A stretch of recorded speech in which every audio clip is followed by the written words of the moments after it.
Assalamualaikum warahmatullahi wabarakatuh. Perkenalkan saya Lianto Hadi Nugroho dengan NIM M0403241076.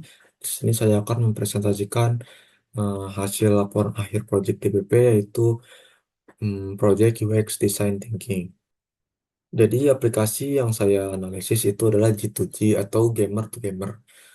Eh, jadi G2G ini adalah salah satu platform marketplace global terkemuka yang dikhususkan untuk kebutuhan para pemain video game.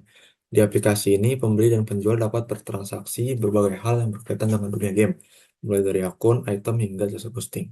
Tas utama yang menjadi fokus analisis saya di sini adalah melakukan penjualan. Seperti yang terlihat di gambar, untuk alur penggunaan aplikasi ini adalah pertama masuk ke homepage, lalu ke seller center, lalu ke memilih tipe service. Setelah memilih tipe service, kita mengisi form detail dari produknya, lalu publish. Saya menemukan bahwa alur ini memiliki beberapa hambatan yang akan saya jelaskan lebih lanjut. Setelah melalui tahap empathy map dan HMW, saya masuk ke tahap ideation. Mengacu pada Leurig, 2x2 matriks digunakan sebagai alat evaluasi ide berdasarkan dua dimensi untuk membantu tim memprioritaskan ide secara objektif dan sistematif dari hasil brainstorming. Dari hasil 9 ide yang saya hasilkan, ide-ide tersebut dikelompokkan ke dalam 4 kuadran yang ada di empathy map, di matriks 2x2 ini. Dan kesimpulan dari matriks 2x2 ini adalah ide yang paling layak dilanjutkan ke tahap project adalah kuadran 1, khususnya shortcut jual sekarang di homepage.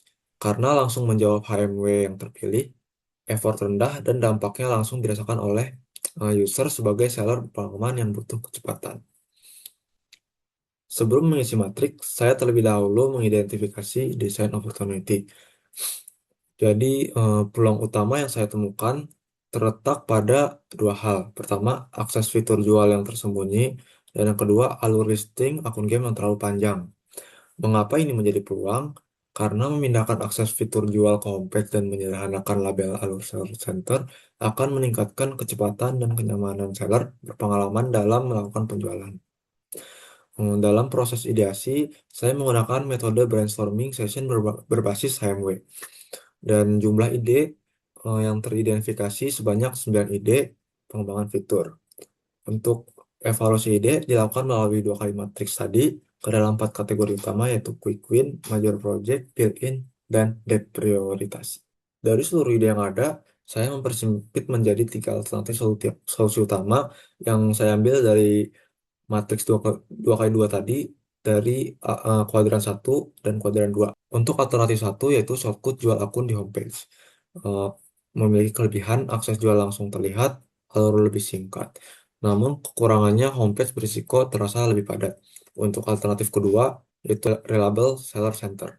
Kelebihannya effort rendah, navigasi lebih jelas, namun kekurangannya tidak menyentuh masalah alur listing yang masih panjang.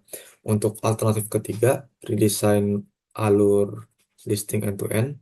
Kelebihannya solusi paling komprehensif dan dampak besar. Namun kekurangannya membutuhkan effort tinggi dan butuh waktu pengembangan yang lebih lama. Alasan memilih solusi. Saya memilih untuk memprioritaskan shortcut akses fitur jual di homepage dan reliable tombol seller center.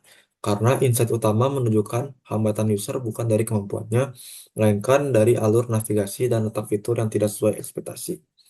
Dan UX goal yang tercapai di sini yaitu dengan menampilkan akses cepat di homepage dan label yang lebih intuitif, kami bertujuan meningkatkan efisiensi of use, sehingga seller berpengalaman dapat menyelesaikan proses listing dalam waktu kurang dari 5 menit, sesuai target awal. Dari solusi yang sudah dipilih, kami kemudian masuk ke tahap prototype.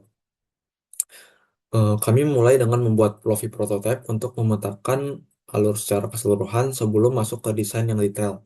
Alur yang kami rancang adalah homepage, seller center, service, dan form.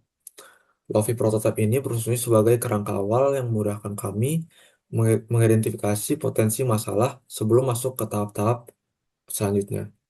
Ada dua perubahan utama yang kami lakukan. Yang pertama adalah penambahan floating button seller center di homepage.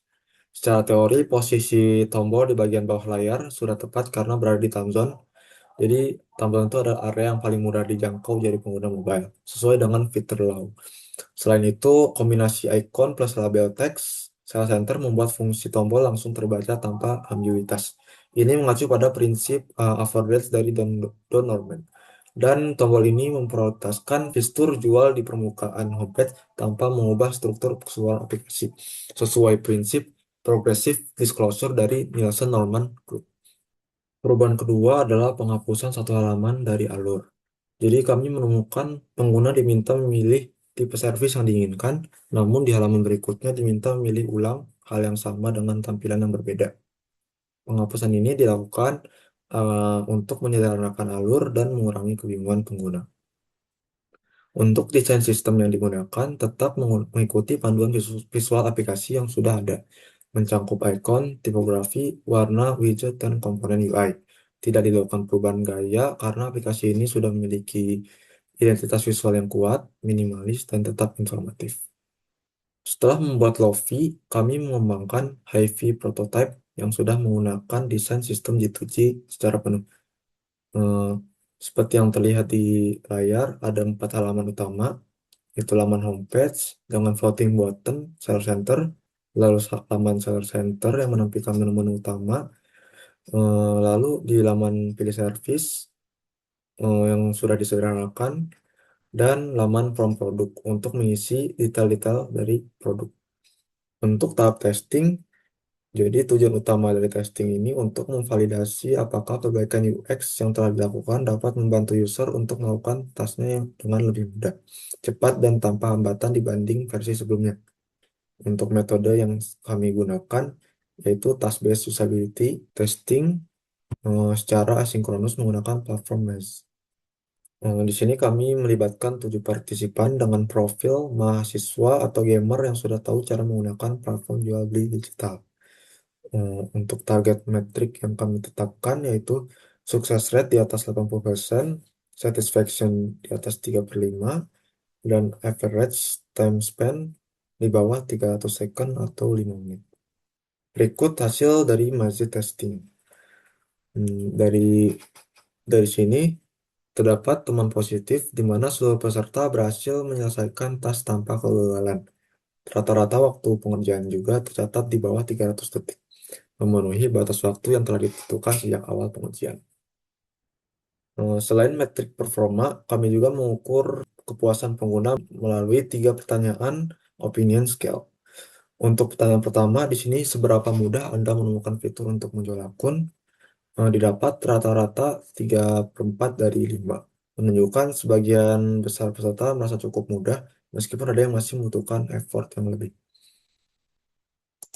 Untuk pertanyaan kedua, bagaimana menurut Anda alur penjual akun? Rata-rata didapat 3,7 dari 5. Distribusinya cukup merata dari skor 2 hingga 5, menunjukkan arus sudah lebih baik, namun masih ada ruang untuk perbaikan. Untuk pertanyaan ketiga, seberapa puas Anda dengan proses menjual akun pada aplikasi ini? Didapat rata-rata 4 dari 5. Ini hasil yang cukup baik, dengan mayoritas peserta memberi skor 3 dan 5. Dari pertanyaan open-ended, bagian yang paling mudah menurut peserta adalah saat menemukan fitur jual akun dan mengisi data. Sementara bagian yang masih membingungkan antara lain pengisian form yang terlalu banyak dan beberapa peserta masih agak bingung di awal navigasi homepage. Dari hasil heatmap yang dihasilkan dari Mesh, terlihat bahwa sejumlah peserta masih mengalami distraksi pada halaman homepage sebelum berhasil menemukan fitur yang dituju. Dari seluruh hasil testing tadi, saya mendapatkan temuan positif, yaitu seluruh peserta berhasil menyelesaikan tas tanpa kegagalan, lalu rata-rata waktu pengerjaan juga tercatat di bawah 300 detik, lalu semua satisfaction rate berhasil di atas 3. Dan untuk temuan negatif, sebagian peserta merasa laman form terlalu overscrolling. Lalu sejumlah peserta mengalami distraksi pada halaman homepage sebelum berhasil menemukan fitur yang dituju. Untuk pengelompokan usability issue, untuk findability dengan severity minor, peserta sempat terdistraksi elemen lain di homepage sebelum menemukan tombol Sell Center. Untuk information architecture dengan severity minor, halaman form terasa overscrolling, field terlalu panjang dalam satu halaman. Lalu untuk efisiensi of use dengan severity minor, distraksi di homepage memperlambat alur meski tas tetap berhasil diselesaikan. Untuk jenis UX to goal dengan hubungan temuannya, untuk effectiveness itu tercapai, seluruh peserta berhasil menyelesaikan tas tanpa kegagalan. Untuk efisiensi itu juga tercapai dengan rata-rata waktu pengerjaan di bawah 3 detik. Untuk findability itu sebagian tercapai dengan tombol voting ditemukan kurang dari 1 menit, namun elemen homepage masih menyebabkan distraksi. Untuk satisfaction, sebagian tercapai juga. Form yang overscrolling berpotensi menurunkan kenyamanan pengguna saat mengisi data. Berdasarkan temuan tersebut, kami merekomendasikan 2 perbaikan untuk iterasi selanjutnya. Yang pertama, membuat tombol floating cell center lebih menonjol dibanding elemen lain di homepage. Dan yang kedua itu, pecah halaman form menjadi multi-step form disertai progress bar. Terakhir, setelah melalui seluruh tahap design thinking, ada 2 insight utama yang saya dapatkan. Insight utama yang didapat adalah bahwa masalah pengguna tidak selalu terletak pada fitur yang tidak ada, tetapi pada fitur yang ada namun tidak dapat ditemukan atau digunakan dengan mudah. Selain itu, proses iteratif dari empati hingga testing mengajarkan bahwa solusi terbaik lahir dari pemahaman mendalam terhadap pengguna, bukan dari asumsi desainer. Setiap tahap saling terhubung, persona yang kuat menghasilkan HMW yang tepat, HMW yang tepat menghasilkan ide yang relevan, dan testing membuktikan apakah ide tersebut benar-benar menjawab masalah. Sekian presentasi dari saya. Terima kasih sudah menonton.